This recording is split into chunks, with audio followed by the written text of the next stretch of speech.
So firstly, my family definitely encouraging me, emotional support, which is very crucial for this exam, the long process of this exam.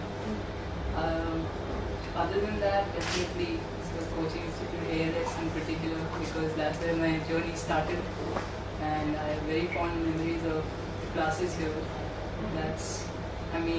I never was the very aware kind of student in college who was very updated with the current affairs around her. But and I was very scared of that fact, because I really felt that somebody as ignorant as me trying to give this exam is a recipe for disaster, literally. But in ALS, I think Jyotis sir, Vinny sir, you managed to really develop my interest in the subject. Quality, definitely. First time when I took a look at the PM Bakshi book and Constitution of India and the article and the language, very scary. But definitely. So, when did you think of preparing for civil services? Sir, it was after graduation. I took some time off to explore different fields and introspect a little, brainstorm what I really wanted to do, and maybe helping out in the progress of the society in some way or the other figured as a top priority. I felt that the only way I could derive satisfaction from my job was if I knew that I was doing something to bring about change, to help overcome the problems in the country. So I was looking for avenues where I could be of best use to the society. And at one point I thought of working in NGOs, and I took some experience in NGOs. And there I felt that the NGOs were very, very dependent on the government for getting any of their work done.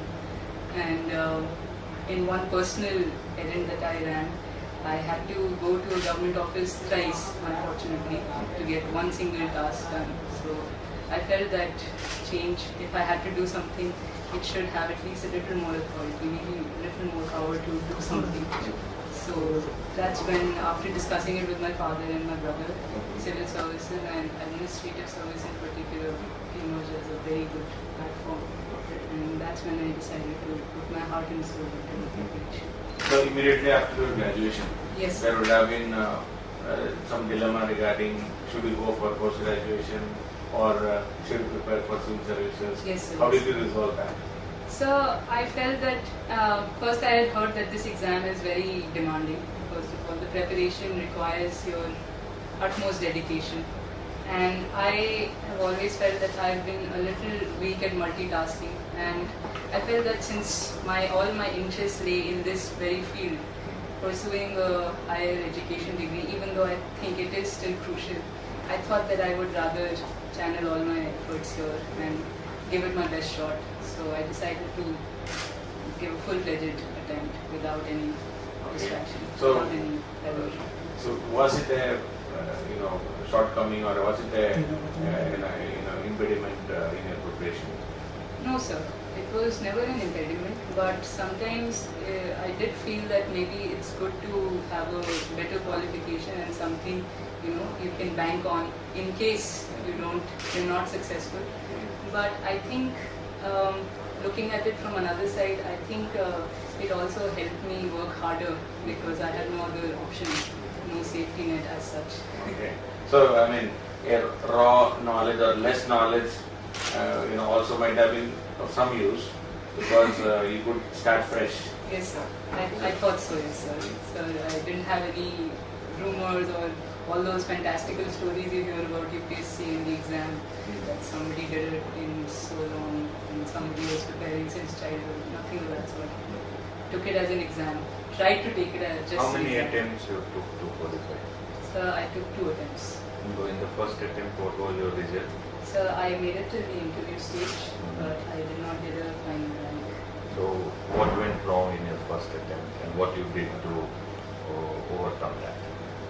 Sir, I think simply put, it was inadequate preparation on my part, I thought. My strategy went a little bad because I did not finish both my optionals before prelims, and I thought that was crucial to be comfortable with the main preparation in the given window after prelims.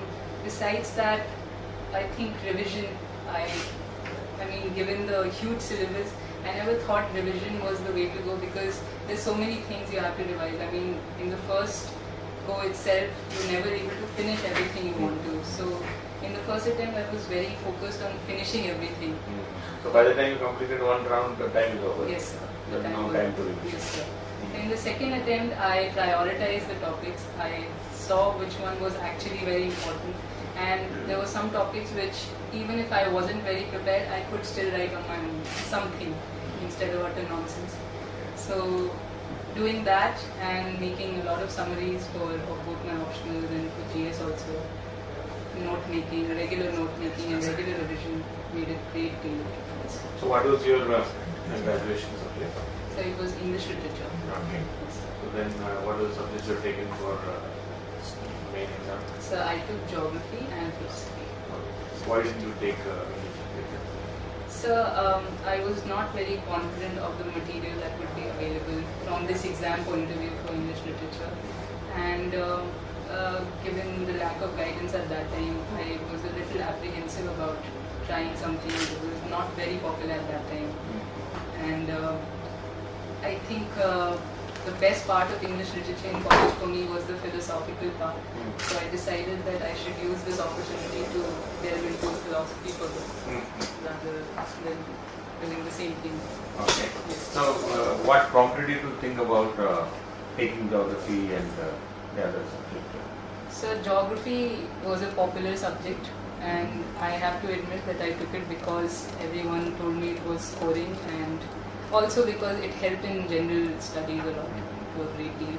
And at that time I had no idea that I had a very vast syllabus. And what I really felt was that interest is the utmost priority for selecting an optional, and you should never go by whichever one is popular. That shouldn't matter. Okay. So you like geography? I did like it, sir, but I would still say the syllabus is huge. And Compared to philosophy? yes, sir. Compared to philosophy syllabus is very concise, very consolidated. So I felt compared to philosophy it was very huge. But you had an interest from English literature? In philosophy, yes, sir. Okay. It was a continuation. I had some background in philosophy prior to. So when you started thinking of preparing for civil Yes, services, I'm sure there might have been some dilemma regarding should you go for a coaching immediately or should you do after some time? yes, sir. So how did you resolve that? What was your dilemma? So I did set out on my own, and for about a month I was trying to find out more about the nature of the exam, what options are there before me, what is the process, the procedure, and I felt that after a certain point, after inquiring enough about the exam, I felt that I did need some guidance because I never really thought about giving an exam of this sort. So I felt that some guidance was needed. So I made up my mind that